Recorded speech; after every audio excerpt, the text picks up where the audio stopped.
slide my glasses up and down when my hair's still wet, at the house, when I'm trying to, after I get out of the shower and I start walking around and the newspaper's sitting on there and I'm, and I'm standing there and don't need a mental image of this, but I'm usually standing there, I get my, I'm still standing in my underwear after the shower and I'm reading the paper and I'm, I'm sliding my glasses back and forth like this, trying to read and talk to my wife's walking around talking to me and I'm trying to get stuff done, but I know that's probably not the mental image that you want to see this morning. But no, not after we just ate breakfast anyway. I didn't get any breakfast. All I got were emails. Well, good morning, everybody. It is Thankful Thursday. We want to make sure that we do say thank you, and the reason we say thank you, it is a day in which we focus. And you know what I did do, Bob, is I looked up 30 great ways to say thank you in a different language and how you say them. So I have so many here that some of them, spasiba. What is that one? Polish. Russian. Close. You got Polish in there? I do have Polish. All right, let me see it. Dziękuję. Dziękuję? Dziękuję. Dziękuję. I am Polish, so. There you go. Dziękuję is Polish for thank you. Thank you. And we are going to, and you know what I'm going to do is I'm going to send this out to all the people that I know today so that we can all find a new and genuine way to say thank you, whether it be in a different language or some way. I looked on the line and I was trying to figure out, man, how do you say thank you? Genuinely, how do you, besides just thank you, what is some of the things that you do to say thank you? Oh, man, a lot of times it's your actions and what you can do for people. It's just the best way I can do it is something I've been trying to focus on for the last several years is to serve others well. And just show the blessing and the thanks that I appreciate them, by serving them well. Whatever I can do to make their jobs easier. And sometimes it gets you in trouble. You take on too much and it's like you can't get yours done, but you just want to be that team player. I've always been that way. Never been the best at anything, but I've been really good at a myriad of things. So it's like I always adopted the team player because since I'm not the best at anything, I need help from everybody around me. So that's how I say thank you. So today, I think today, we're not going to go any, I'm going to say, today we're going to say in Hawaiian, mahalo. Mahalo. Mahalo, okay? Dylan, mahalo. All right? So today, I'm going to be using mahalo today to say thank you to people because I'm going to do it in a little bit different way. I'm going to say thank you in a little bit different way today. That's right. And that leads us into a great segue. Drive Safe Dave is sponsoring a driver trip for him and to Hawaii. Okay. Be very careful what you say. No, I'm trying to get my butt to Hawaii. Okay, so have you ever been? Oh yeah, I have been. We went on, my wife and I went on our honeymoon, but that's another story. But that is a whole other story. But you know what? The whole point and the whole premise is, and I like what you said, Bob, and being a blessing to somebody else. I think that's a great way to say thank you. To me, that to me is paying it forward. Yes. And I think we all do that in our own way. We pay it forward a little bit, and it can be pretty cool. And it can be something very simple. It can be holding the door open. One of the challenges I had with a youth minister that he wanted us to go out and he wanted us to find to go days. We had to have 25 acts of kindness that were random, and none of them could be the same, and nobody could know what we did. Like, they had to be an act of kindness that nobody knew that you did it. Right. So, and it was hard, and that's actually hard to do, more than you think. I mean, until you start getting creative with it. Even putting money in the Coke machine and then leaving with the money in there so that when the next person comes up, when they push a button, it just pops out of Coke. Or paying, I think on the toll booth, I would I would pay mine and then the person behind me. And just try to find a different way to do a random act of kindness. And it's outside the box. Mm-hmm. And it's something that you don't normally think of. But it was pretty cool doing it. And what is neat is after you do a couple of them and you try to find it, but none of them could be exactly the same, right? Right. You couldn't do always the same thing over and over and over, right? So, and some of those things were pretty cool. And the deal was they couldn't see you and they couldn't know who you were. Now, the car in front of you at a toll booth, you'll never see that car again, right? No. Yeah. So, but I'm telling you, it's kind of a cool feeling. and we were sharing some of the things that we had done differently and what we had tried to do, and some of them were very creative and pretty cool. I challenge anybody out there that if you get a chance to be a blessing to somebody else today in some way and do a random act of kindness. Now, I don't care if you hold the door open for somebody else. That's nice, and I think that's something that you should do or can do. But you know what? Anything like that is a genuine way to just say thank you for who you are and what you're doing and out there. And as you're out there today and you're with drivers, find a way to say thank you to them for what they're doing. Yeah, and typically you don't want to get credit for it, but it'd be interesting to see who come up with give us your most creative way that you did something, because it'd be neat to share that with others that may not have thought that way. That say, hey, you know what? I had that opportunity a week ago, didn't even think about it, or something like that. Maybe we could get something, just some feedback from drivers. What is the most creative way you've ever said thank you? Yeah. Right? Or served someone? Absolutely. And I'm going to challenge our DMs, our CSRs, everybody that comes into contact with a driver today. I challenge you today to find a way to say thank you. And if it's mahalo, I'm cool. But if today's a day that we want to reach out to any driver, anybody that you come into contact with, it doesn't matter what company, it doesn't matter who you touch or talk to, find a way to say thank you to a driver. Heck, it could even be at the truck stop. It could be in the fuel aisle next to you. It could be anywhere. If you see a driver walking around, checking the docks out, whatever, find a way to say thank you and appreciate what you do and the sacrifices that you make out there on the road. We want to make sure that we share that, because that's what today's about. Yes. And we've done this pretty much, Bob, for a long time, right? We found a way to make sure that we focus on Thursdays. Over 3 years now. Over 3 years to find a way to say thank you to you for what it is you do. And we're going to continue doing what we do. We're going to continue to make sure that we do that. And really from here at BCB Live, we want to say mahalo to all the drivers out there. We want to say Dankeschön, grazie. We want to find different ways to say thank you for what it is you do, because what you do is fantastic and incredible. Absolutely right. Yeah, and again, we have, I know that every job has headaches that go along with it. But really, when you look at the big picture, as we keep telling our drivers while they're driving, our big picture is we've got one hell of a fleet out there. I mean, we do.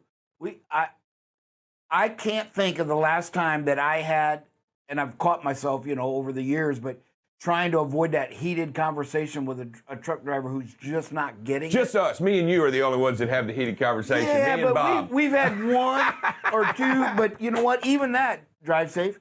The professional was still there. We were able to get past it. Oh, say, yeah. Hey, Oh, yeah. Our heart, that's the thing. If you can see, we talk all the time that speed, space management, it's a heart issue, right? You've got to believe it in your heart. And it's the same thing when you talk to drivers.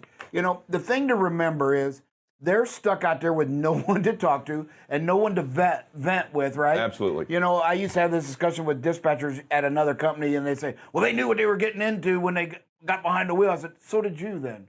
That's the silliest argument I can. Here's the difference. You can get up when you had a bad conversation or a bad day. You can get up, go have a Coke, walk around from your desk. They can't. They're stuck in 2-hour traffic jam and can't do anything. And people are flipping them off, calling them names, and they can't do nothing about it. Well, and nor should they. But No. but the point is then, and I get your definite point on this, is that drivers out there face genuine challenges in regards in dealing with their own ways in which to deal with problems out there on the world. And those problems that they encounter are life-altering problems. Yes. They're not simple. And I want to make sure we emphasize that when somebody cuts you off and slams on the brakes, that in and of itself places an incredible amount of stress, strain, and difficulty.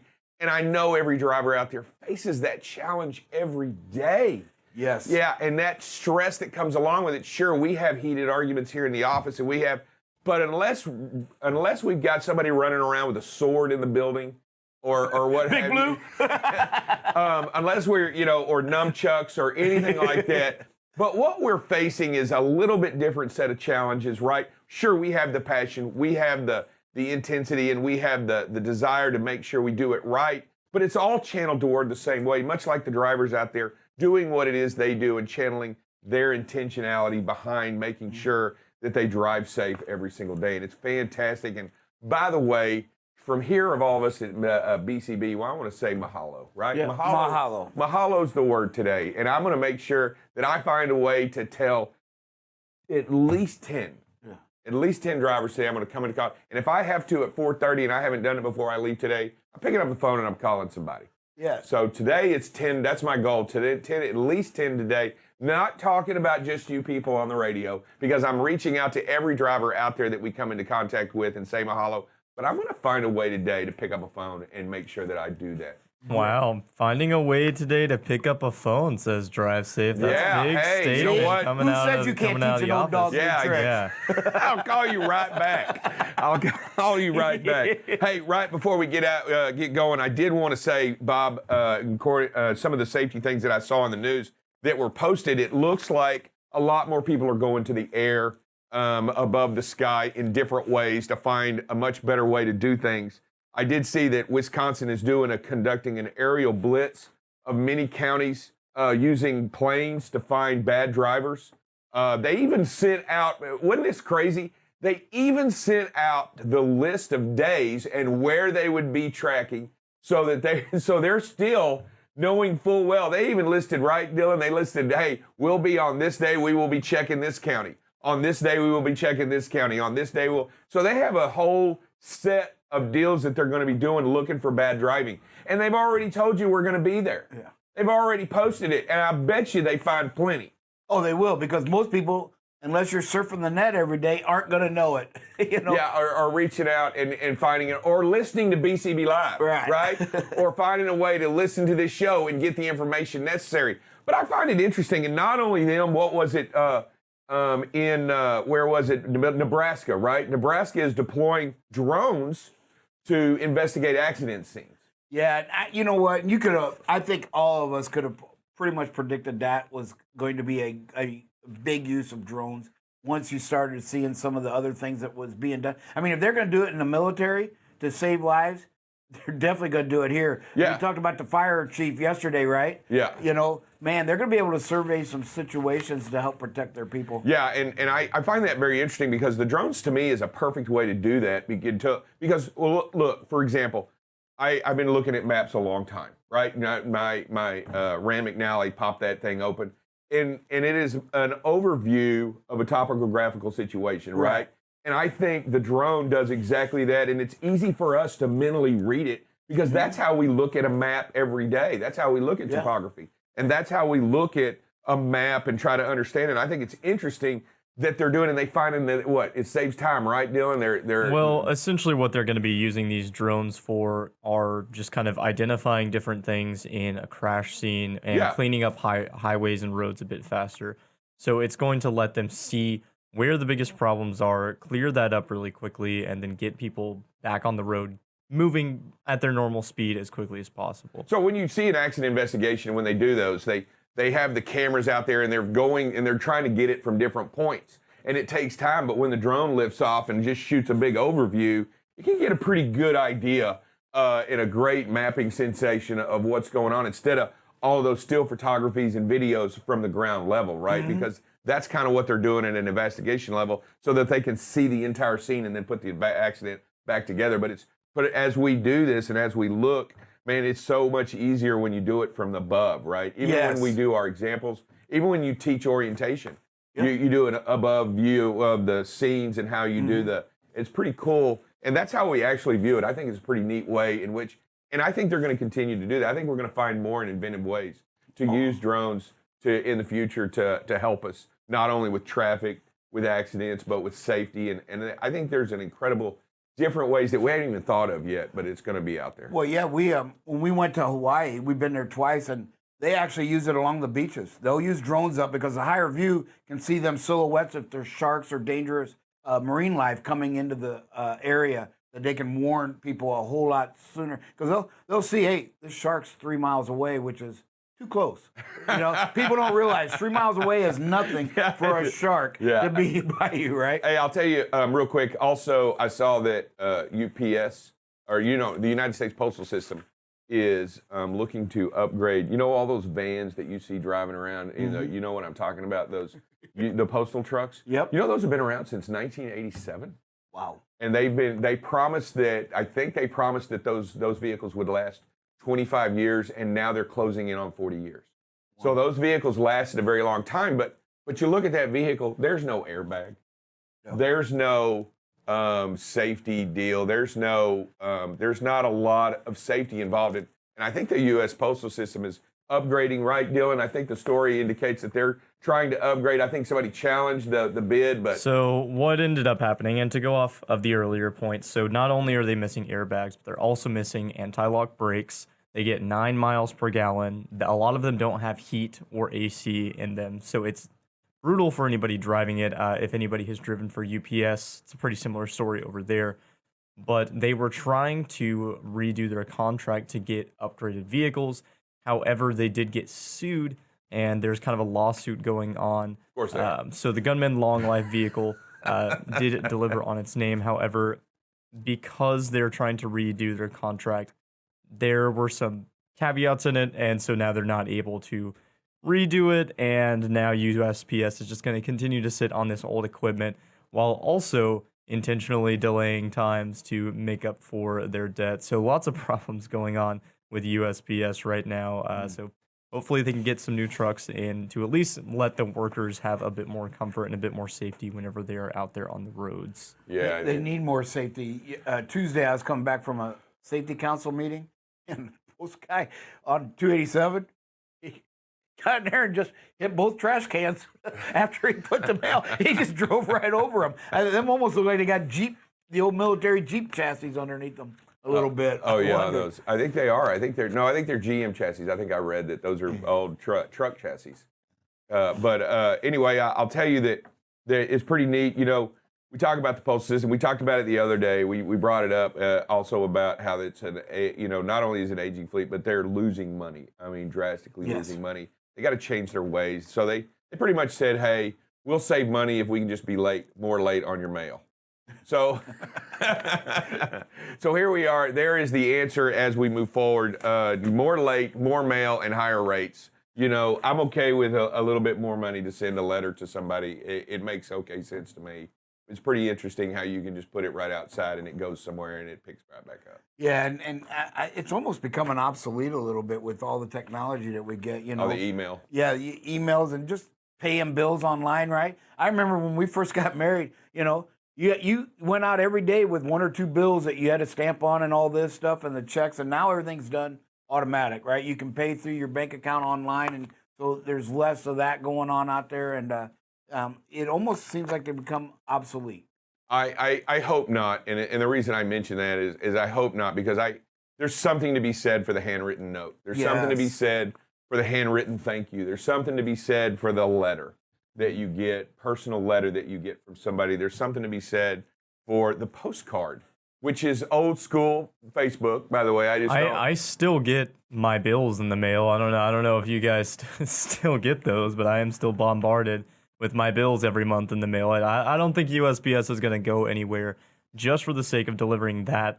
And also, we do get packages. That's something that can't be replaced with email either, and that also comes from USPS. So, yeah, I mean, I'm not saying that. I'm just saying what some of the genuine value that I get. I don't find a genuine value in the bills that show up in my mailbox like you do. I'm not running out there to check them out and go, "Ooh, I got the phone bill today."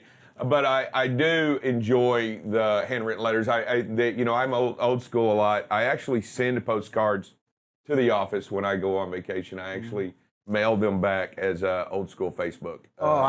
I never got one. Oh, you have seen them? But no, I haven't. Okay. I've never gotten a postcard. Have you gotten a postcard from Drive Safe Dave? Oh, no. You haven't been here long, but I have. He's been here a year. Yeah, I know. I actually wrote one in San Francisco, but let me tell you the hard part about this. I couldn't find a stamp to save your life. You know how hard it was to find a stamp in the city of San Francisco without finding a post office on a Sunday? It was pretty tough. I mean, I was having a hard time. Nobody sells them anymore. Used to, you could go in and get a stamp. You could get one at the front desk of the hotel. They didn't have them. You know, years ago, when we did our grocery shopping, we could get a book of stamps at Walmart. So we would just tell them, hey, we're out of stamps. We need a book. Every time we went to Walmart. I don't know if they still do that. Haven't seen my wife do that in a while, but we used to get them from Walmart. You used to be able to buy a book of stamps from Walmart. Did you know that? Yeah, I didn't. I can't. Well, I think you can do it at the customer. Well, I know you can do it at some places like the customer service out, but they have machines or what have you that you can get stamps. But I'm telling you, it's pretty hard. It's a lot harder than you think today to find a stamp. All right, we'll be right back with some safety right after these messages. Hi, and welcome to Rapid Fire. Today we are joined by Music Man Mike. So you ready? I'm ready. Okay. Fave childhood TV show. Oh, I'm going to go with Gilligan's Island. Oh, that was a good one. On the scale of 1 to 10, are you good at keeping secrets? Oh, 9. Oh, okay. Is it wrong for a vegetarian to eat an animal cracker? There's nothing wrong with animal crackers. Have you ever worn socks with sandals? Tell the truth. I have to tell the truth because my wife's probably going to see this. So I'm guessing that's a yes. And she calls me Felix because we know a guy that used to do it on a regular basis. Okay. Do you know the definition of triskaidekaphobia? Triskaidekaphobia. It's going to be something to do with frisbees, I think. It's actually the extreme superstition of the number 13. Oh, wow. And what is the sound you would make if you were freezing cold? No, that's a horse. I'm sorry. Brr. I like it. Thank you for joining us. Thank you.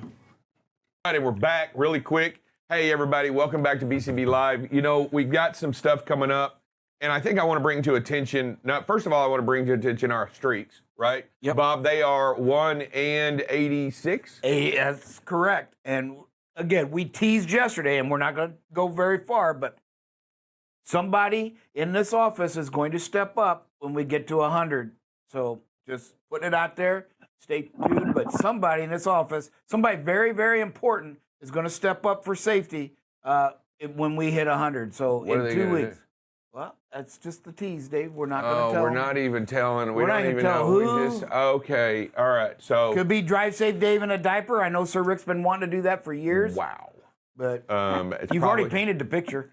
I have already painted the picture. And so we've got some great streaks going on. Look, we started at 1 today. Yes. We're doing 1. It starts with 1. Every journey begins with the first step. Every time you begin a new day, it starts with the first day. So, or a new week, it starts with the first day, right? And Yes, every time you start with a streak, it starts with 1. So let's go ahead and let's do the things that we need to do. Let's get out and look. Let's put the truck in park, right? Let's get down, climb down with a 3-point stance. Let's walk back there and make sure before we back up, we know what we're backing into and that we are able to back up into that spot safely each and every time. Look, we understand you've been doing this 25 years, and the person that ruined and the person that broke the streak have been doing this a long time. Yes. I mean, it's not like they weren't experienced. It's not like they didn't know what was going on. And it was an accident. It wasn't an on purpose. No. But let's be honest with ourselves. We didn't get out and look enough. We didn't make sure. Well, and I talked to this driver, and it was a great conversation. He got out and looked, and he even said several times what he found was the only way to back up and do this was he was going to have to take the steer tires up on a curb of a sidewalk. And he said the marks were there. People do it all the time. And he said, but when he did, he got it just right, and it popped that tire seal and damaged the rim. And so, again, we got to get to the point where there's certain things we see on the highway that we avoid and we change our habits, right? But when red flags, right? We'll see this, and we'll slow down and we'll stop or we'll do something different. But when we're at a customer, I guess because we're not going very fast, we'll see red flags. He said it was tight. It was this. I had to get on the sidewalk. And yet he never stopped to get help or to ask if there was another option, And so when we see these red flags, you have to act on them and say, hey, can I get help? A driver yesterday talked about, one customer says, go to dock 8. And he said, he looked at dock 8 and there's a fire hydrant right there. He says, I can't do this, dock 8. He said, okay, go to dock 1. But he had to stop and go in and take action. And he says, I'm sitting there, and they put the next guy in dock 8, and he hit the fire hydrant. So he said, oh my goodness. Yeah. So he said, you just got to go in and make that. And if they give you any pushback, you've got to come back and that's when you get your DM, your customer service people involved, so that we can get you the help. We talk cars get parked out there in front in the way. You've got to go in and take that. If you think you can make it, that's not good enough. You got to know you can make it, and if there's a car there, let's go get it removed. Yeah, and you know, that's interesting that you say that, and we talk about, and he said, hey, that other vehicles have pulled up over the curb and done that. You know, curbs are designed to distinguish between the roadway and not the roadway. They're there for a reason. They could be any number of reasons, but genuinely the curb is there to make sure there is a point at which you know where the roadway ends and the non-roadway begins. And they don't, and you have those, some of those curbs are not just for water to run down, but they also are to keep you off of the area that's not roadway. Yes. And that's why they're there. I mean, they protect sidewalks. They do something there, and that curb is there for that by design. And if you're feeling like you're forced to leave the roadway to do certain things, you've got to make sure that you get us involved, right? And if you see a lot of people doing it because it needs to be done that way, you might want to take a picture, because maybe management doesn't know that at the facility in which you're doing that. Yeah, I wish I could have had time to stop. As I was coming to work this morning, I went through this one area that I always do, and there's a business on the right, and there's this big fence, right? And I'm looking because I see headlights facing me. I'm like, what the heck? And as I got up there, there's a small car driving on the sidewalk. Literally driving on the sidewalk from this entrance to the fence. Instead of coming back out and going around on the road, they didn't want to do that because you would have to go all the way to the light, make a U-turn and come back, and then make another U-turn to get on that direction because there's a big divider there. So they drove on the sidewalk to the next gate entrance. I said, man, I wish I had a camera in case something happened there. That customer would probably love to see that, but literally saw a car driving on a sidewalk for about 200 feet this morning. You know, I don't recommend that at all. No, and especially with a semi. And I don't recommend. Look, we want you to maintain the roadway. We want to make sure that you stay within the roadway, and stay within the curbs as you're out there doing what it is you do and protecting yourself and also everybody around you. But I guess the genuine point is that we get out and we look at some of those hazards and identify them quickly and get help. Right? Yes, take action after you see. If there's a thing that says, if ever in your mind you're looking at a situation, you say, I don't know. That's your time to just stop and get help, right? If there's an I don't know in there or I'm not sure, that's your call to get, hey, all right, that's my red flag. I gotta take time to get some help here, whatever it takes to get it done. It's okay, right? At the end of the day, you're the only one that's gonna lose. Yes. Right? Even if you hit somebody's car, they're gonna get money to repair it and stuff, but you're the one that's gonna lose, you know, in the end run. I'll tell you, also, before we go, I want to make sure a quick mention that next week we have two special guests in studio. Bob, you want to just tell us who they are and what it is they're going to be doing and why they're going to be here? Yes. We on Tuesday, we have our DOT officer, retired DOT officer and DPS, work for the DPS. Kenny Ray is going to come in for the 8 o'clock portion, right around just before there, and he'll be able to answer questions. And then Thursday, we are going to have someone with the knowledge that trains brake mechanics for the big rigs here on Thursday. And the reason we're going to have them there, they're going to be here to answer your questions for Brake Safety Week. That's August 22nd to 28th. A week from this Sunday, they will have Brake Safety Week. And trust me when I tell you, folks, just because it starts on a Sunday and ends on a Saturday, that whole weekend is going to be already started. So it will likely start on the 21st of August and go to the 29th. Yeah. So just be ready for that. It will encompass both weekends along with the week in the middle. But we have a golden opportunity, and that's why we've been talking about it this week, to really jump on our CSA score. Because in our group, if we do better than they do, we're going to come down drastically because they're going to go up. And a lot of times it doesn't take much. Remember, brakes and tires are the two violations that will put you out of service quicker than anything. This is what insurances look at is our out of service rate. This is what the pull-in system, they call it the ISS system, the selection system. This is what they use to pull us in. Not so much our score, where we're at in the percentile, that does figure into it, but they're looking at that out of service. If you have a high out of service rate, they know that they've got you. And so they're going to pull you in more frequently. So you have a lot to gain by making sure that you don't take any equipment that the brakes, that you aren't 100% sure. Again, if you're looking at a brake pad, I don't know, get with maintenance and just have it inspected at a garage. Take a picture. Yeah, take a picture and say, Hey, can I get this inspected? Yeah, things of that nature. So great guests coming in next week. Yes. So to talk about some of the things challenges that we're going to face the following week. And I'm excited about those people. I'm excited about them coming in to bring more information and bring some pictures, some graphs, that way they can talk professionally on exactly what it is we're looking at. Yeah, and I want to challenge our fleet. Here's an opportunity for all of you. Talk to your fellow drivers. For all of you to show that you are indeed on your way to being the safest fleet in the nation, right? Because brakes are critical to protecting life. All right, and everybody, hey, we'll be right back with more information on safety.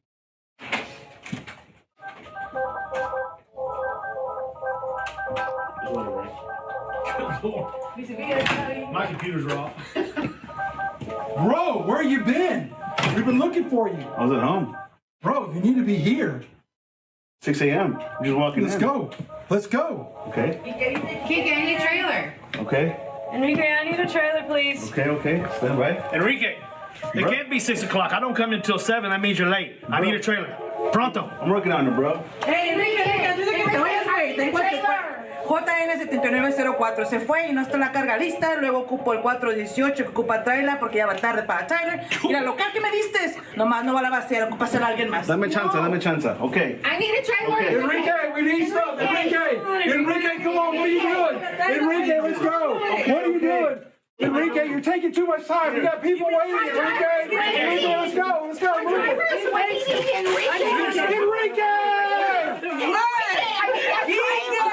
I got this. Enrique,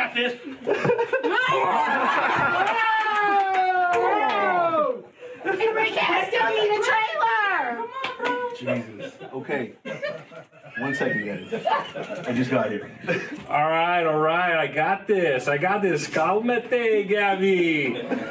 Hey, even though we give my man Enrique a hard time here, I know he's trying day in and day out to make sure everybody's taken care of. We will continue to do our part to make sure you guys are squared away.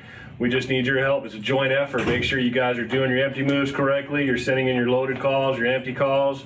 And last but not least, make sure you guys are throwing those macro 39s so my man DJ right here can get you guys squared away. Hey, it is Thankful Thursday. Welcome back and mahalo to everybody out there. Drive Safe Dave has determined this is Hawaiian Thankful Thursday, so we are using the term mahalo. Good morning, mahalo, drivers. Double space Dale, and the producer, mahalo. And to each and every one of our drivers, hey, thank you all, truly. Man, I know each day we have our own challenges, and some days go better than others. But again, we do know that it works. If we're talking to you and you're talking to us, we're going to get better at safety. And we have a great try this week and next week. We are focusing on our brakes, right? And so yesterday, during my 10:30 talk about rules and regulations, we talked about some of the brakes and stuff, and the drivers brought up. And so it is actually in one of my surveys as well, or my investigation for this topic, was moisture. Moisture in the brake lines, moisture, And so we talked a little bit about, years ago, I talked to the lead accident investigator who was their DOT officer here in Mansfield when we did the Blitz. And he also said the first thing he checks at every accident with a semi is he goes up and pulls that line and sees if there's any moisture in there. And so yesterday, during our 10:30 segment on the rules and regulations, drivers brought up what they do, and several do this on a daily basis as part of their pre-trip or post-trip. So, for me, it should be part of your pre-trip because you're going to start your day and you're going to drive the most miles. Obviously, you're not going to do much at the end of your day. So to me, it should be part of your pre-trip so that when you go out there and you start your day, you've got fresh lines, as fresh as they can be without moisture, because moisture can cause the brake issues, right? And so just pull on that cord and release the moisture out of the air lines and the air tanks as you go. And we said we are at 85 days, everybody. I'm sorry, 86. Can't even read my own typing. 86 days and 1 day on Get Out and Look. As we kind of were leading to earlier in there, we get warning signs at customers that it's not that we ignore them, because every driver says, when I said, hey, tell me what happens, and they'll rattle off 2 or 3 or 4 things that made it difficult. Well, those are flags that you got to eliminate or address, right? Remove, or you just don't do it. The other day we were talking and drivers have said, hey, I went to this one customer and it was, they told me go dock 8. He looking over there, he says, that's for box trucks, and there was a fire hydrant. And so he went and said, hey, I can't put it in dock 8. And they said, okay, go to 1. It was that easy. And he said he's sitting there in 1, and a different carrier came in there. They put him in dock 8, and he hit the fire hydrant. So again, when you see these things, it's important not just to go in and ask for help, but then report it, because this driver also said now when we go to this customer, there's a note that we put in there that says, do not let them put you in dock 8. It's not safe to back in. And so now we have that on our notes, so our drivers even are instructed. So there's all kinds of things we can do in the office to help you be safer out there, everybody. Again, it's that communication, but you got to not ignore the warning signs. Yeah, I mean, it's a really great thing, and you never know until you ask, or until you tell the customer, hey, I can't put it there. Can you put somebody else, put me someplace else? And so you got to ask first, and that goes to that communication. And I love when a driver calls in and says, hey, we got this issue going on, or can you look at this for me? That just tells me that they really care and that safety is part of their focus. Yeah. And we're talking to the producer a little bit today too, and I thought he had a good point. I never thought of that. I love analogies a little bit.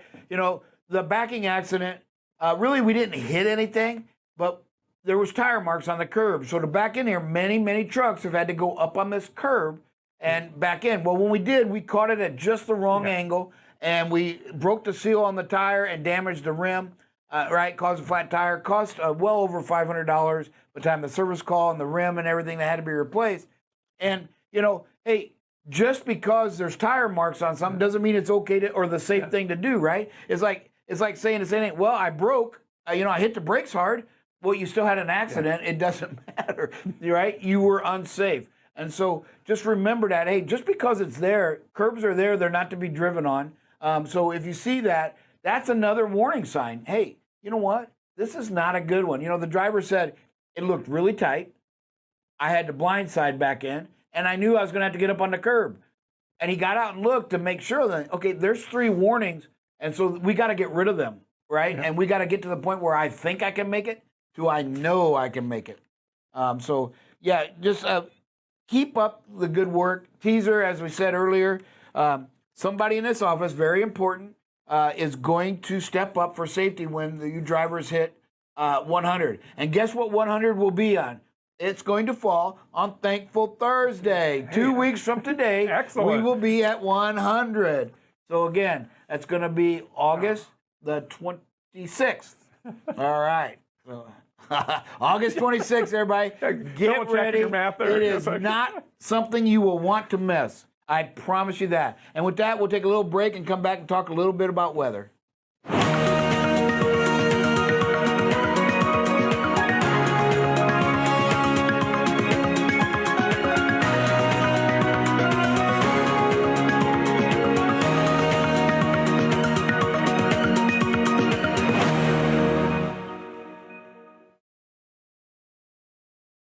All right. Hey, welcome back. Buckle Up Bob here with a little bit of weather for our drivers. Man, I tell you, not a whole lot going up. But we do have some up here in Detroit, Cleveland, Indiana, Illinois. Cleveland, did everybody hear they now changed their names from the Indians to the Guardians? So still got the Dians in that name, right? But it is the Guardians. But hey, we've got some strong line of storms stretching from, I'm going to say that's Peoria area. Yep. So just between Peoria and Springfield, all the way Indiana, coming north of Fort Wayne into Detroit and the Cleveland area, and also in Erie, Pennsylvania. I also heard that somebody from Erie, a politician, is now the governor of New York. Cuomo resigned. So that'll be a topic that I got to look into. But again, you can see there's not a lot of activity going on. Our forecast, though, is as the day, you can see Kansas City is forecast to have some. Currently, nothing going on there. And this afternoon, you can see still that line up there along the Great Lakes area and western Pennsylvania along Erie, northern Ohio, Indiana. And then again, it seems like every day we show potential threat on the Gulf Coast. Man, they got to be green and humid like heck down there. Got to be that heat, as we'll show a little bit later, has got to be just suffocating down there with that humidity. Again, this afternoon, expecting some in West Texas, most of New Mexico, and then Arizona. And unfortunately, doesn't look like our firefighters out here in California are going to get any kind of rain help.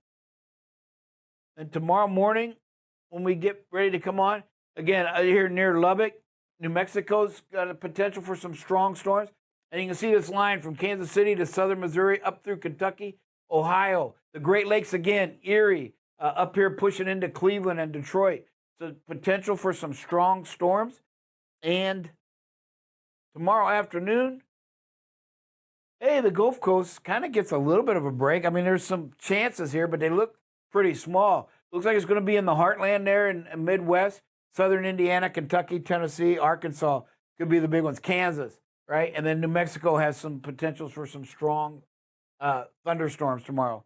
Our winds currently, Kansas City, 26. You can see some potential gusts here. Up here where the storm is, but pretty mild start to the day, low 20s in some areas as the day goes by. Doesn't get really bad. Nebraska, we're going to see some mid to upper 30 potentials. Lubbock, you remember that storm system's out there in Lubbock this afternoon. So it looks like there could be some winds associated out in front of that. But again, nothing we can't handle. Just remember, depending on your weight and stuff, the rule of thumb has always been whatever you think the speed you need to reduce, add another 5 miles to it, and you're probably a whole lot closer to what the safest speed needs to be. So just kind of use that rule. Just understand your limitations. You typically will look at a better picture than what's there, right? We've seen it with the backing accident, right? We've seen some things, but we just thought, hey, we can do this. So we kind of paint a better picture than what's really there most of the time in our minds. So just kind of realize that doesn't make you a bad person. It just makes you human. And so know that limitation and say, okay, I think this, I'm going to add another 5 and reduce that speed to help you in here. We want to see where our little Fred's going. And Fred is moving towards Bahamas. So now it looks like it's going to hit the eastern side of Florida. And I'll look at the Weather Channel a little bit later and see if that has changed. But right now they're looking at about Saturday of hitting Florida. Early Saturday morning, I believe, is what's going to happen.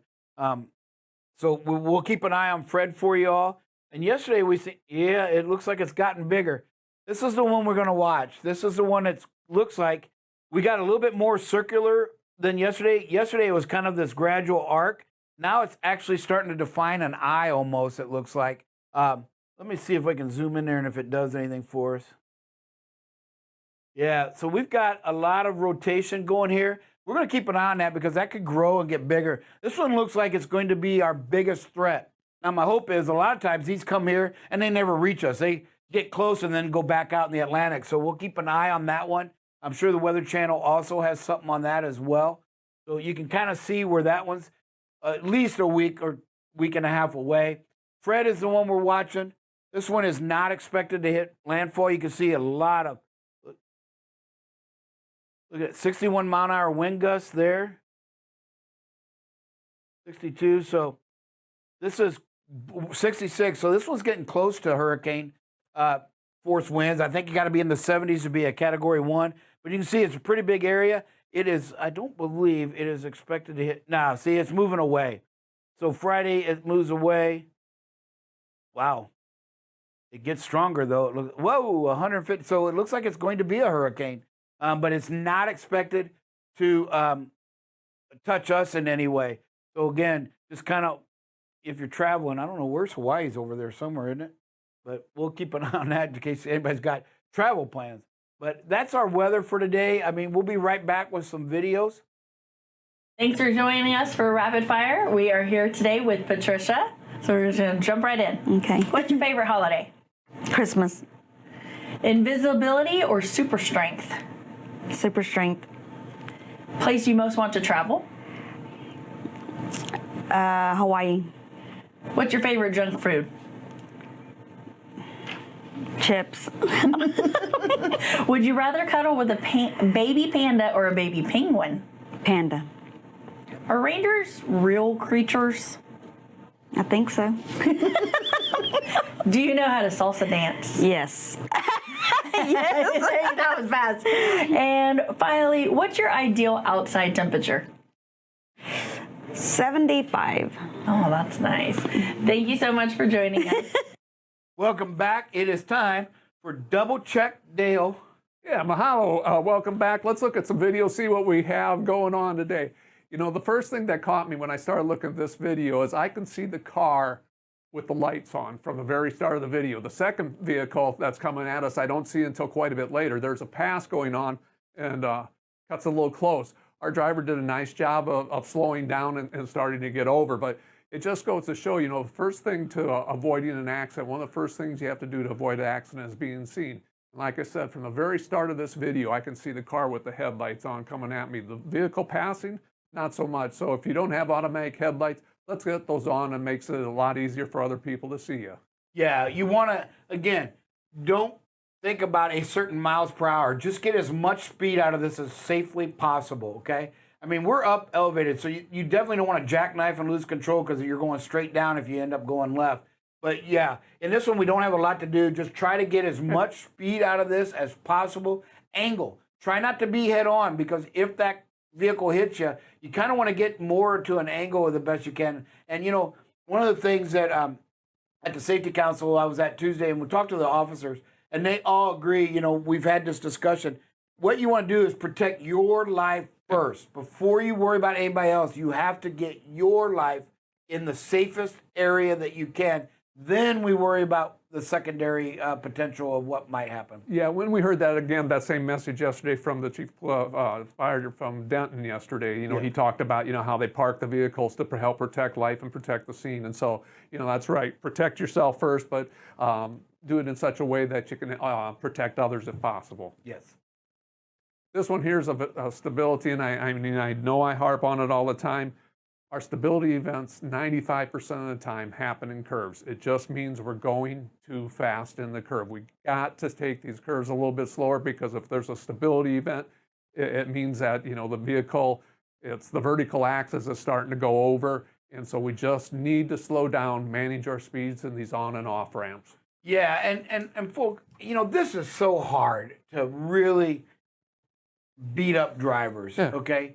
You know, but, you know, again, when we look at the safety thing, because here, you got to slow down for the curve, but then you got to pick up speed, which you don't always have a long lane to do so that you don't create a danger coming onto the highway, right? So this is really hard, Dale. And so we, you know, I always look at, like, if there's a, you know, how fast were we going, right? You know, because sometimes it'll say 20, right? And that's for cars. And we'll do 20, which really is a little fast. But that's not as dangerous as when we take some of these at 35 and 40 and do it. And so, man, what advice would we give to our drivers? Because, you know, I can hear the argument already. Hey, yeah, I took that a little fast, but look how quick I had to get right back in the flow of traffic. This is really a hard one for me, because these curves, while you do have to slow down, states have got to design these better so that when you do slow down, this lane stays here for plenty, you know, at least a mile, so that you can get your speed back up, that you don't end up creating another dangerous situation trying to merge into traffic.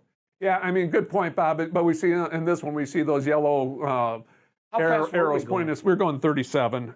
So, okay. You know, the arrows pointing us over. And so, you know, that's kind of a warning that curve's going to tighten up. And the other thing I always look at is, and you're right, it's hard to beat the drivers up, but, you know, we take on ramps and off ramps probably thousands of times a day. We get 2 or 3, 4 stability events a day. Like I said, about 95% of them are in the curves on an on or off ramp. So that just, you know, tells us that overall we do a great job over there. We are managing our speed overall, but, you know, there's just a few times we have to learn to slow down a little bit. Yeah, 37 is too fast. I mean, you're almost pushing 40 here, folks. You know, and again, remember, right here's where you got to slow down. You know, you get this under 30, and then here you can start to pick up. It's not as sharp anymore, right? Now it's just kind of gradually. So you just got to time it maybe a little better. That's the best advice I can get that we can learn from this video. Yep. This one here is just a great example of a textbook speed and space management. I mean, driver just does a great job of looking ahead. Has plenty of time to stop. Look, we see the white line comes to a complete stop, and we can still see the white outstanding. line. and of course, if a couple four-wheelers take the opportunity to go through the red light or run through that intersection. But great job by our driver. Planning ahead, speed and space management, knowing the lights changing, and being prepared for it. Yeah, and just a reminder: when you see traffic line like that, granted this is at a light, but it still doesn't prevent it. Remember, statistics say 1 out of every 5 of those vehicles is going to jump out and change lanes. So that's just statistics. So you got to always remember, just a reminder, not necessarily here as much, but when you're on the interstate and traffic is slowed, you've got to slow, not enough just to slow, but if you're still going by these people at 45 miles an hour and they're stopped, that's probably not enough for that person to jump, that can't jump out and you're able to stop. You just got to be mindful that 1 out of every 5 is going to get impatient and jump out there.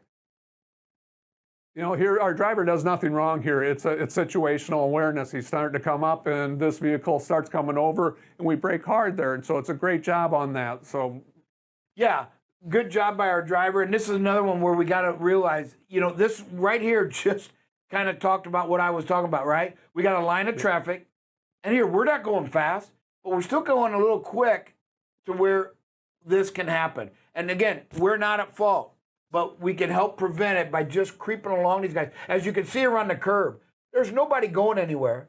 So we don't have to close this gap. We don't have to worry about getting alongside of this, right? And then all of a sudden, I guess he didn't see, but was that Amazon? Looks like with a big old smile. Right. Yeah, he's smiling at you while he cuts you off. Yeah, that's right. Goodness. And he does, last moment he sees you and he goes back into his lane. But, great job by our driver, situational awareness there. So. Situational awareness, great. Here's I think Drive Safe Dave was talking about courtesy, doing something nice. Just let them in. This car is trying to get in. Just to be the courteous. There's no law that says you have to let them in, but be courteous. Let it. It just breeds itself out there. When you're courteous to a vehicle, the next car gets that same feeling and lets the next one in. And traffic actually flows better when we learn to that zipper merge. Yeah, and we got to make sure we call our driver. And again, not going to beat them up. We just want to talk to them and say, hey, don't forget to be courteous out there, man. It goes a long way. Being nice is free. It costs us zero. And there's payback. Yes, and pay it forward, as Drive Safe Dave would say this morning. Yep. Is that it on our videos? That's it. All right. Hey, pretty good. A lot of things we can learn from and get better at. We got anybody that's got any comments this morning, producer? All right. Hey, everybody. We got somebody. Yeah, sometimes it takes a little bit for everybody to get their hands up. But Alan Arnold, what do you got for us? Hey, good morning, Mr. Bob, Mr. Dell. Hey, Dylan. Good morning. That first one, that was me. That first video. Yep. Yes, sir. What was it? And the vehicle coming around the mountain pass. yeah, I mean, he came out of there out of nowhere, just hauling tail, came around another four-wheeler, and I had a line of four-wheelers behind me. So there was no way I was going to dart all the way over to the right to miss him so he could hit them head on at that speed, I mean, that was retarded. It scared me. Yeah, I can imagine. Yeah. And it turned out okay. And again, when we say to do that, Alan, that is the guidelines by first responders. They tell us to do the same thing. That yes, what you're doing is commendable for trying to protect people behind you. But at the end, like I said, you're the first one that's going to get hit, and you have to protect yourself first. So as long as you feel that you did that, I'm okay with it. I just, for me, it's like, I don't know what's behind you. Can't worry about them. I worry about the driver, our driver, and that's when I make them comments, that's the only reason I would say it is get as much speed out and get it at an angle and get forward, because you're still going to slow them down a little bit behind you. And when you get at an angle, sometimes that creates a picture for them as well. But, every situation is different, and you've got a few seconds to decide what to do. You don't have, it's not like you get oh, this is going to happen up here in a minute, so let me think about what I want to do. Yeah, Alan, thanks for calling in because, again, part of the reason I put that on there is because, yeah, it is one of those situations. What can we learn from it? Is there a better way, or is, what we did the 100% correct way? So I love the fact that you call in and own it, and anybody else has any suggestions on it because, again, it's all about learning. If we see this situation in the future, how do we handle it? So thanks for calling in.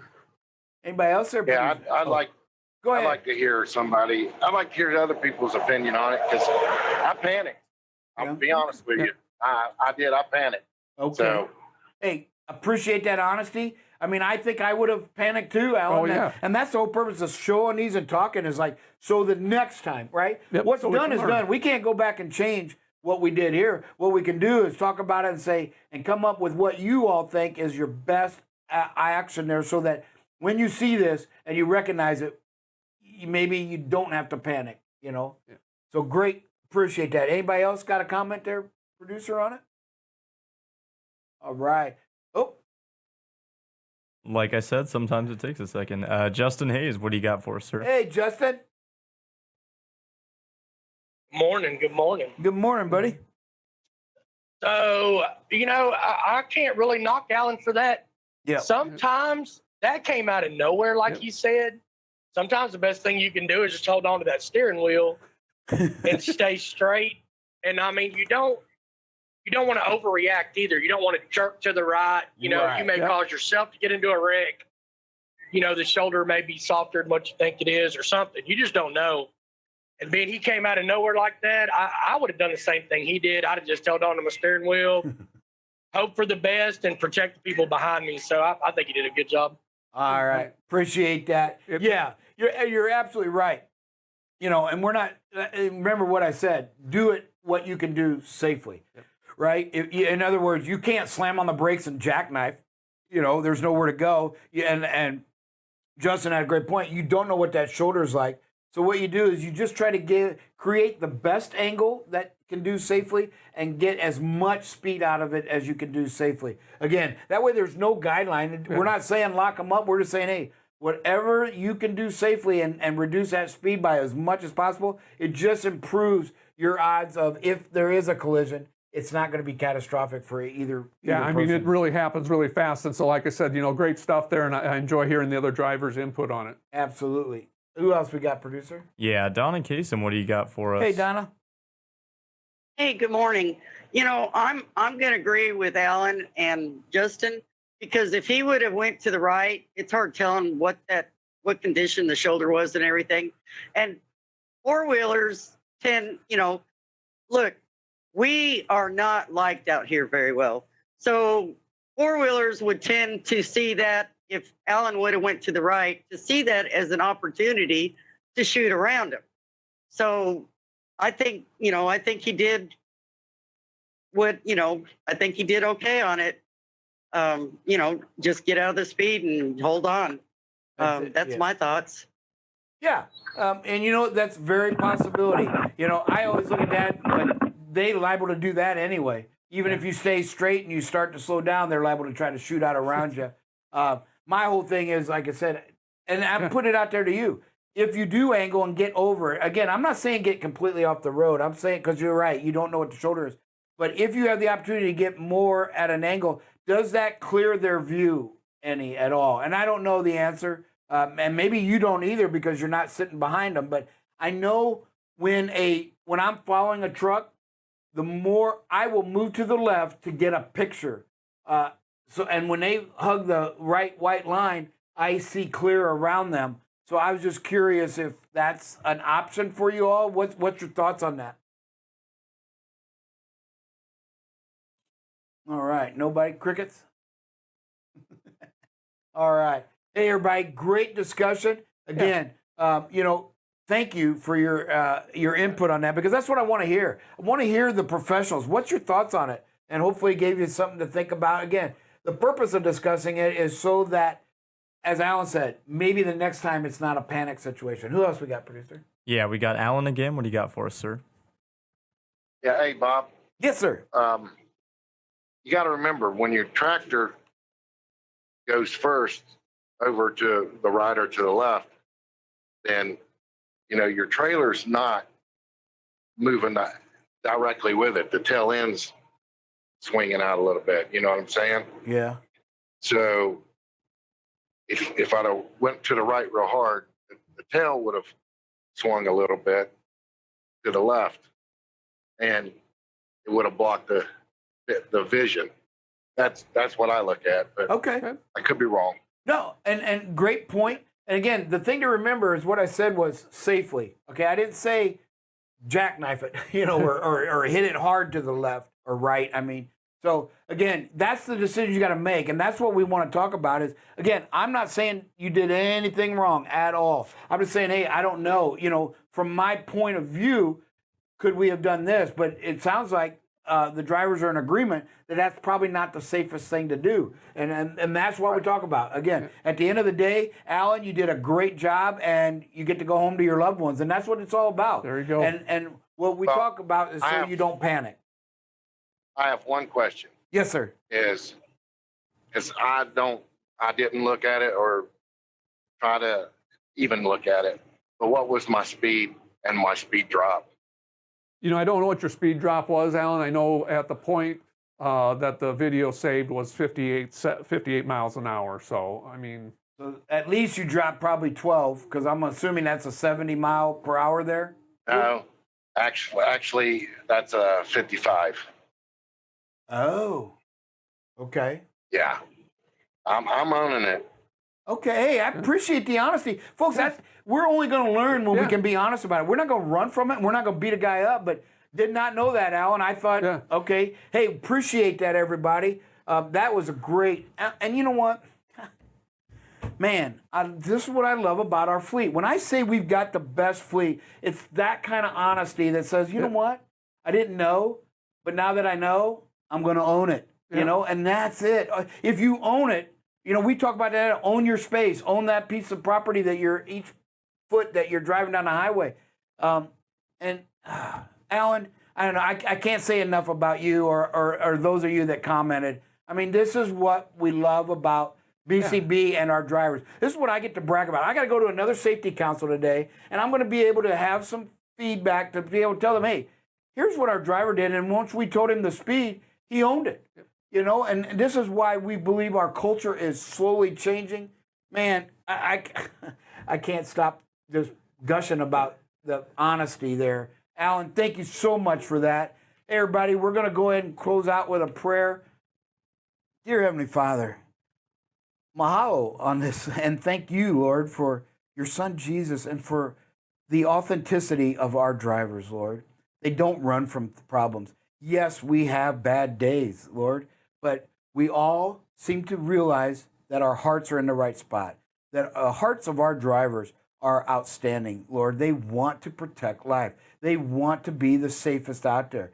Yes, we sometimes differ on how that looks, but at the end of the day, Lord, your wisdom, your guidance has helped each and every one of our drivers return not only to their BCB family each night, but home to their loved ones, Lord. And we pray that that continues to manifest in their hearts and in their thoughts and in their decision making. Lord, help them look towards you for guidance, not for worldly advice, but to what do you say about things, Lord, when they struggle, when they have it. Help them find that person they can talk to, Lord. Don't let them keep it bottled in and deal with it on themselves. You did not create us to handle problems by ourselves. You created us so that we would lean on you, that we would be in relationship with you, Heavenly Father. We pray that with all of our hearts. Lord, let us not forget our dear brother Larry, who's planning on coming up tomorrow. Lord, let him have a great day today and a great day tomorrow so that he can come up and see all those that have been just worried about him and that want to say hi to him and pray with him, Lord. Lord, keep him strong, keep him healthy. Let him battle this. Let him realize that through you, all things are possible. And Lord, at the end of the day, we all want to be with you in heaven. So Lord, at the end of the day, this is not the end of anything. It is the beginning of our eternal life with you whenever we get to see you, when you decide in your great wisdom and your timing that it's time to come home to be with you. Lord, God bless each and every one of these drivers and their families for being at home and worrying about their loved ones. Lord, it's in your son's name we pray. Amen. Hey, everybody, we will see everybody this afternoon. All right, to perform a macro 39, you'll go to your meal screen. hit send, go to form. And then you will scroll over until you find the 39 code. Fill out the particular information that's on the form, trailer number, tractor number, write the description of what's wrong, and then hit send. Okay, hi, this is Drive Safe Dave here at BCB Live.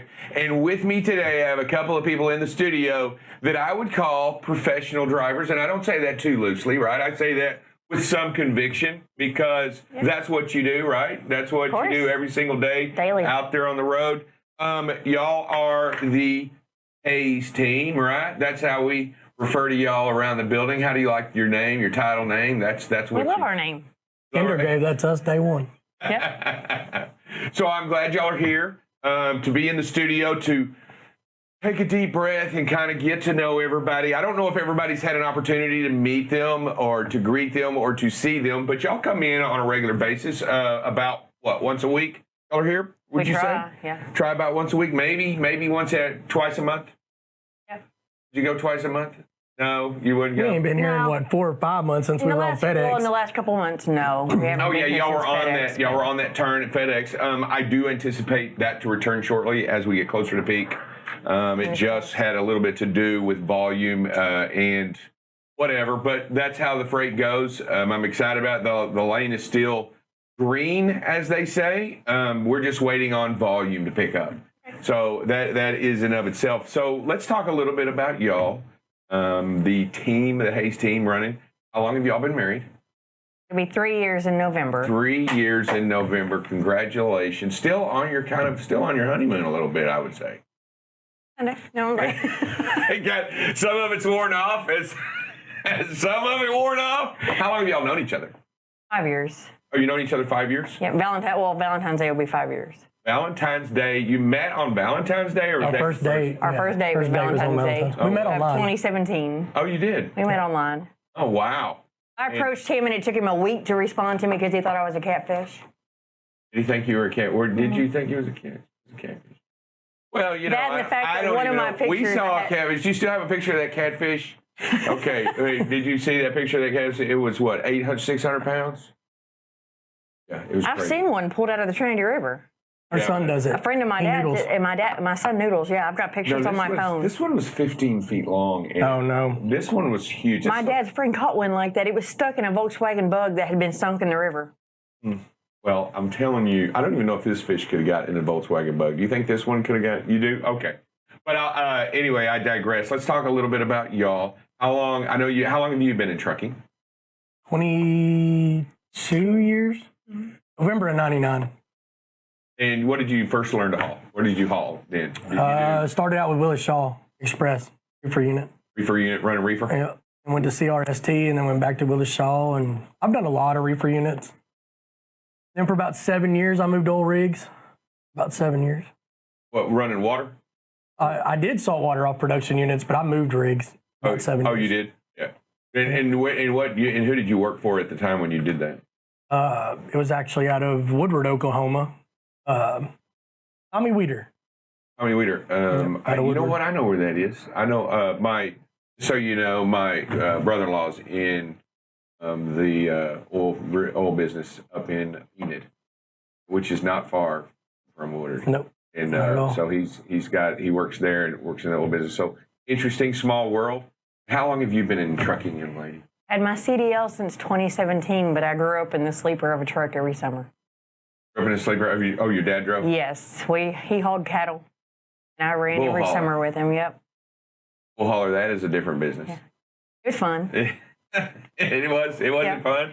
He's got some stories, I wanted to do it now, but he told me no.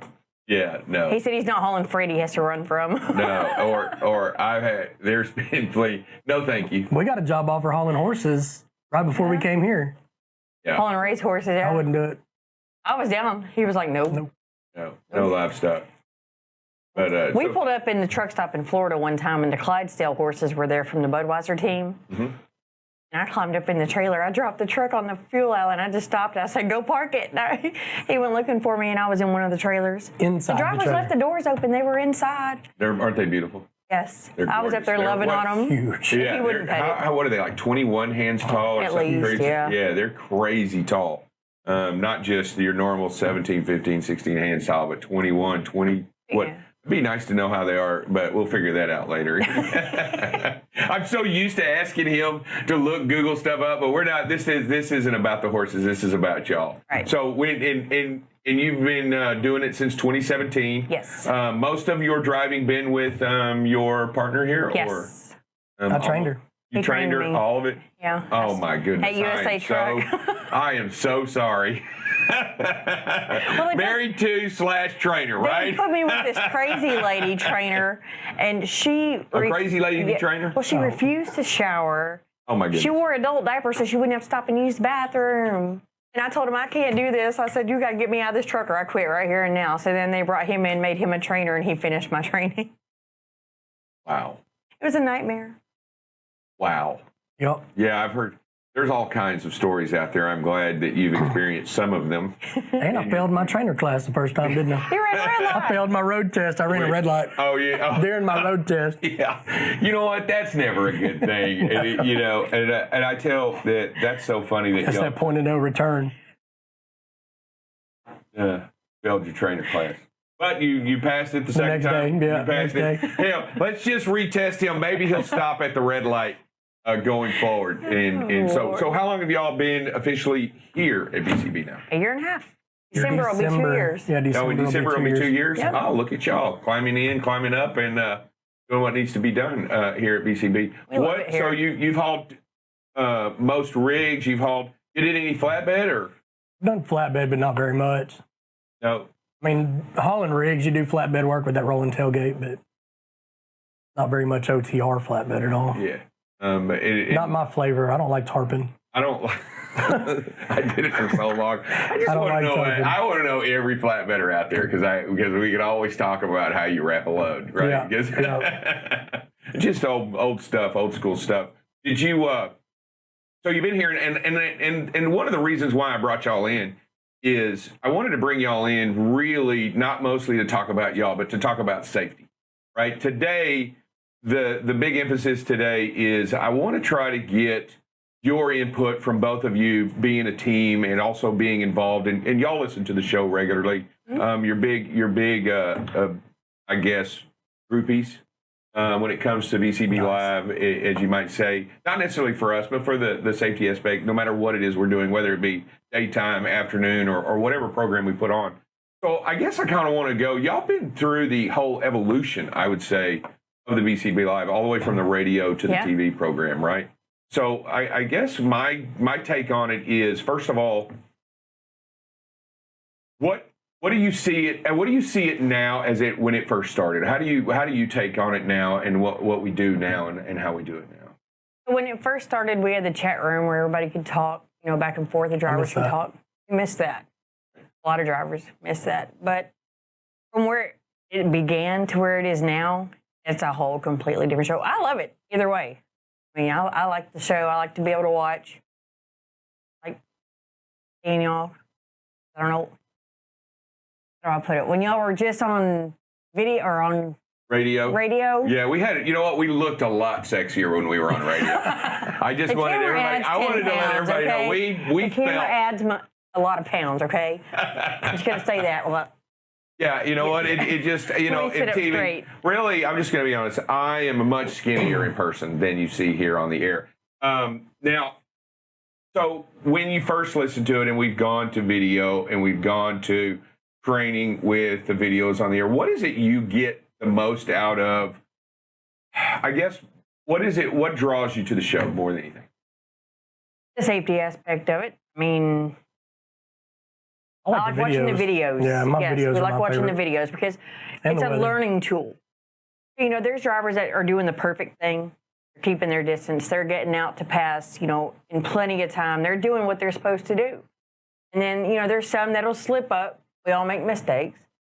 But we can learn from their mistakes. It's not just them learning from their own mistakes. It shows the whole company, hey, he did this, but he shouldn't have done this. But it's how it lets us know what y'all expect of us. Yeah. On top of what, we already know. We have common sense of what we're supposed to do and what we're not supposed to do. But sometimes, someone makes a mistake. We slip up. But when we see them do it and y'all point it out and say, what we would rather have you done is this, that's a learning tool for us. Okay, so I don't want to make that mistake. And we're family. We don't get yelled at for it. We don't. I like the way y'all approach you know what I mean? us. Yeah, if something does happen, Heather, we love you. That's our dispatcher. She'll call us. Hey, you had instability. What happened? What's going on? Right. It's not, hey, you did this. Why did you do it? It's or never you're losing that. your safety bonus, or we need to love have a that. talk, or we need to. You give us stern about it. You Yeah, I give like the that. drivers an opportunity to explain themselves. Yeah, and I think really behind every incident, and I've come to understand that as you watch the videos, it's still a lot of it to me is out of context, right? You don't know what happened the 25 seconds before. You don't really know what happened the 25 seconds after. And a lot of it's taken right out of context. You don't know what you passed. You don't know what you were near. And I think a lot of it has to do with, sure, there's some videos that speak for themselves plainly, right? Mm-hmm. There's some of them people doing exactly what shouldn't be done. And you can see full well on board what's happening. But there are other things that mitigate what transpires. And I think the videos offer us an opportunity to find out a way and to help y'all. I will tell y'all, there are a couple of things. Number one, the chat room that you mentioned of, I think we're working on something, right, Dylan? We're working on an aspect of where we're going to have like a chat room deal. I can't believe I'm still talking to him. I'm not even supposed to be talking to you. I like how he picks up over the screen. Yeah, he picks up over the screen and does that. He has the Wilson look over there. One of the things that we're going to try to do is we're going to try to have an open mic deal discussion with drivers and just kind of not really mitigate. Monitor it and stuff like that. He said I'm not on the show. Good stuff. Thank you, sir. With Mr. I've got my poster board. Those are cue cards, by the way. That's how I know what I'm. I like this. Yes, I like the new logo. You do like the new logo? Yeah. That, I like the fact that Bob can stand up and, do the weather. I really like the weather in the morning. And that's one of my biggest deals. Wish we could do traffic, but traffic is so localized. Yeah, exactly. It's so localized, and it's ever changing quicker. But the weather's nice. The weather's nice. I think the traffic is difficult to do.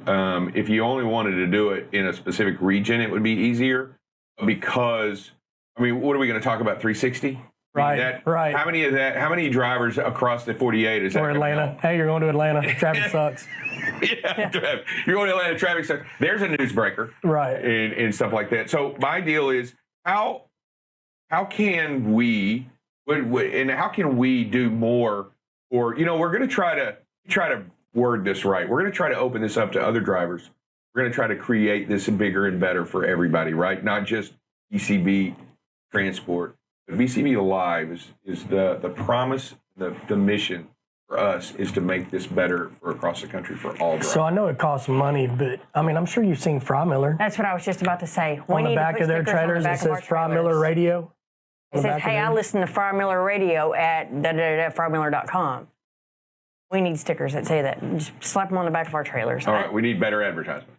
You're saying that I think that's because the only right way now you it's can just do word it. of mouth from our drivers. Right. But how often are we really doing it? How often are we really I've stopping never it? told anybody about BCB Live. What? I take that back. Anthony my Alley. God, it's out. Anthony Alley. The secret. No, Anthony Alley. Alan Arnold was talking to them, trying to get them back. And we were talking to them, trying to get them back. And he's like, do you mind if I come on the radio show? And I'm like, the more the merrier, come on. Right. And he's logged on. He's been logging on. Oh, nice. The promise and the principle behind what we're doing here is that it's not just us, right? Not just our family. What we really want to do, and I want your take on it, what we really want to do is we want to incorporate the whole idea and the whole principle to all drivers. We ought to start doing that as we're recruiting. I do tell them about the radio show. I don't. You're slacking. I tell them. We have a safety call that we do twice a day, every day. That's why I'm second chair. That's why you're second. It's our truck. Hey, man. And they're like, what do you mean a safety meeting? And I tell them, no, it's not a meeting. It's a radio show. I said, but it's also a TV show now that we have. I said, it's a live feed. I said, and you're allowed to get on there and talk, share your views. I said, they want to hear your views. It's not one of them where they talk at you. I said, they show you videos, they show you weather, they tell you current news. I said, Because And it's how the often can upper you stop echelon. and watch the news? It's not an open You don't door have policy, to because it's an open Dylan gives mic us the file. news. Right there.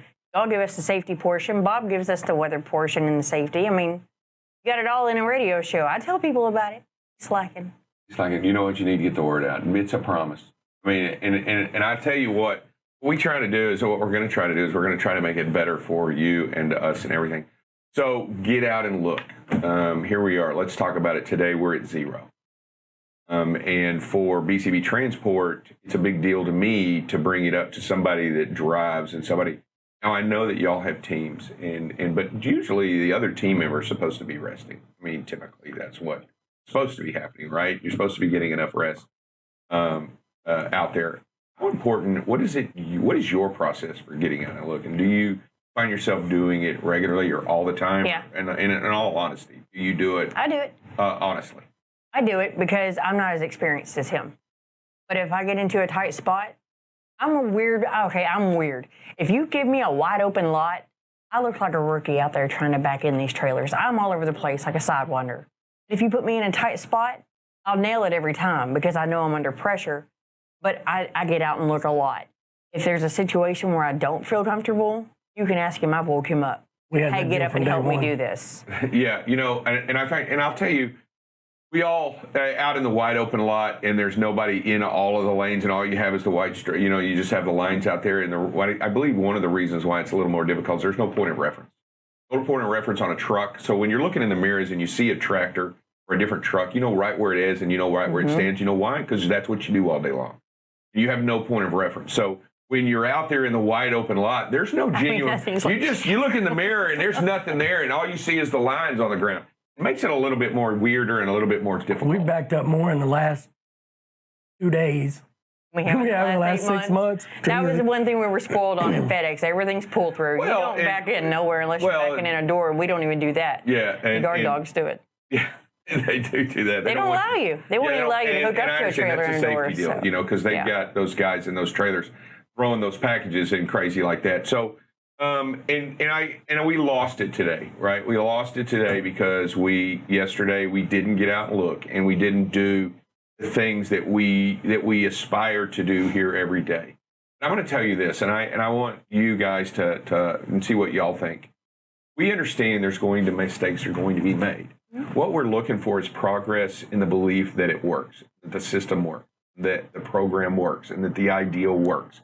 And it's imperative that that you believe in that. And my question is, how much of what we do here do you believe in? Probably more than you know. More than you think. Yeah. I mean, really, we've been. It slowed me down. I'm a very aggressive driver, and it slowed me way down. I'm more defensive than aggressive, but I do find myself every once in a while in a hurry. But it's more like El Paso. Being honest, coming into El Paso and you got drivers cutting you off. And cutting Odessa you off, is my peeve. Midland, Odessa, all the oil field drivers. But we do back off. I mean, you don't see very many videos of us being stupid because we try not to. I'm too paranoid to ride somebody's tail. Is the program and the talking and the stuff? But that's just it. In the morning, it gets in your mind in the morning. Yes, it's in the back of my mind, especially when I'm coming up on something and I get a little too close and that beep beep starts. I'm immediately like wanting to back off because I'm so afraid that camera's about to kick on and they're going to have me on TV showing me tailgate somebody. And we will. I don't want to be that driver. And we will have her video on first if you get the BBB. Probably will. All y'all doing the right thing. Oh, well, so-and-so did this and he did it perfect. Well, here's Jeanette Hayes. She's tailgating this car. Y'all are going to say my name. I know you will. We don't. We don't. I don't think you've ever. You don't think you've ever. It does though. Like in the morning, I mean, it kind of calms you down and brings that reassurance in the morning. Hey, look, today's a good day. Slow down. Take your time. And you're not in a big hurry. Yeah, and I know that, and out of personal experience, and I did want to talk about it. There's a lot you can do, and no matter how safe you drive, things are going to happen, right? Yeah. Things are going to happen to you. Things are going to be out there. What we can do is do the best we can. And full well, personal experience, that no matter how well and how safe and how whatever you're doing, stuff just happens. I have, in October, will be 4 years I've had my license. I've been hit twice. And it was no fault of your own, But what we're trying to do here is be so passionate about safety that we want you to always be, and I guess we want you to understand that our passion is genuine. Our passion is real. I hope that you understand that what Sir Rick and Brian and myself and Dylan and everybody on the show, how much we believe in it and how important That's it is. one of our recruiting tools. That's one of our recruiting tools. When I got hit by that drunk driver last July, for you and Rick and God, I can't even remember. Bob called everybody. you at like 2 o'clock in the morning. It was like 2 and 3 in the morning Central Time, and y'all were all calling. Are you okay? Are y'all okay? You know, what can we do? What do you need? What do we need to do right now? And I'm thinking, and I'm sitting here. I'm so sorry. I got you out of bed at 2 o'clock in the morning for this. And they're like, don't worry about that. I was up. Yeah. What can I do for you? That spoke wonders to me of how y'all stepped up and just jumped in and took care of us. I just like the honesty. Really, I like the honesty aspect of it. Yeah, I tell you, I appreciate that, and let me just tell you, and I try to convey that to the drivers, and I try to convey that on the show. But let me tell you, there is nothing more passionate that I am personally involved in, nothing more important to me here than safety. It means more to me genuinely here to do whatever I can, and I am working every day to make it better for myself. Because I fall, just like a driver out there may make a mistake, right? Or may get too close for a minute, or may pull over without hitting a signal, or may do certain things in the day. He has a bad day. He has an opportunity to get better, right? He has an opportunity. And I personally am the same way. I have an opportunity. I catch myself talking bad when I'm not supposed to talk bad, or I catch myself not or worrying about certain things when I should be putting this first and doing certain, and I've got to, and I have to reassert myself every day on how important it is. For me personally, I find that prayer is the answer on a lot of my issues. Personal prayer, I have to do that. But in regards to that, I feel like we need to look at it the same way. You have an opportunity today as a driver, right? Fix whatever it is you did yesterday, right? To do a little bit better today. And a little bit better yesterday. I am so excited that you guys take part in recruiting. I am excited that y'all take part in the radio show. I am excited that y'all take part in BCB as a whole. It is fantastic to know that, it's family. We talk about family, right? A lot of trucking companies say, oh, we're family-oriented business. I truly believe that, we may yell at each other, right? Just we may get into it, but we'll clear the air. But that's how family works. Yeah, we'll clear it. We'll figure it out together, right? And I just want, and I'm glad that y'all are a part of the genuine process, man. I wanted to bring y'all in and say thank you, say we appreciate you, tell you how much we love you guys, and that that everything about what it is y'all do really, really makes it better for all of us here at BCB. That goes both ways. We feel the same about you. I'm not a groupie. But I am very passionate about BCB. Nice. I tell everybody about them. I'm not scared to walk up to another driver, tell them about them. We recruited 3 drivers at one time on the fuel island yesterday.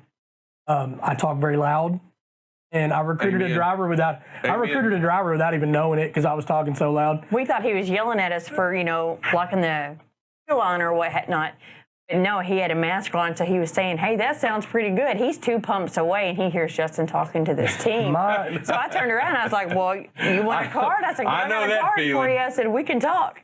And I ended up getting his name, so. Nice. My biggest pet peeve here is still maintenance, is drivers not worrying about their tires, drivers not reporting trailers, drivers, if you make a mistake and you blow a tire or you hit something, pick up the phone. Right. Get it fixed. I have never had a problem getting a tire. I've never had a problem getting an oil change. I've never had a problem getting a new refrigerator. I've never had a problem with nothing. You just got to pick up the phone. A closed mouth don't get fed. Get it done. Get it done. Let me know when you're ready for a number. And I'm going to ask. Tires are my worst, dude. I am all about some tires because that especially in the That summer. goes along with protecting Especially. life at all cost. Yeah, I agree with you, but in the same essence, it does take both ways, right? And I think the maintenance team has done a much better job of jumping on problems, assisting drivers, and I think they do a fantastic job of getting out there and communicating back. Like if you say, "Hey, I got a tire," right? I mean, they usually go after it right away. But you got to tell them, right? Exactly. And if you have to drop the trailer and you can get it, Send a 39 I did code. that. Yes. yeah, just send it in. At We'll least figure let it them out. know I so did they that can the send other somebody day. out there to get it fixed so you can save the next driver some time. Yeah, just That's do my what you biggest can. Yeah, I thing. called Ben. Hey, man, I really need to. I don't remember what was going on with that trailer.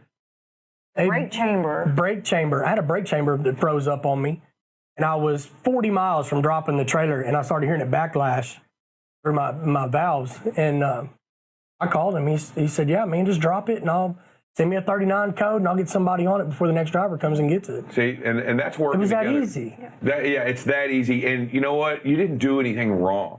And I mean, I probably, things hopefully, happen while you're driving hopefully it down the gets road. You fixed, get and somebody to else didn't have to going worry and about you it. see, But you know, my, Jeanette's brother works here. Hey, Ricky, good to see you. His very first load, missing mud flaps and a bad tire. Mud flats, bad tire, and then it- kind of box on the back. That box. What was that? that load too? I think, yeah. I The think first it's a and the blowdown second trailer both box. back to back. It was dangling by the He wires. spent hours in the shop getting them Dangling fixed. there.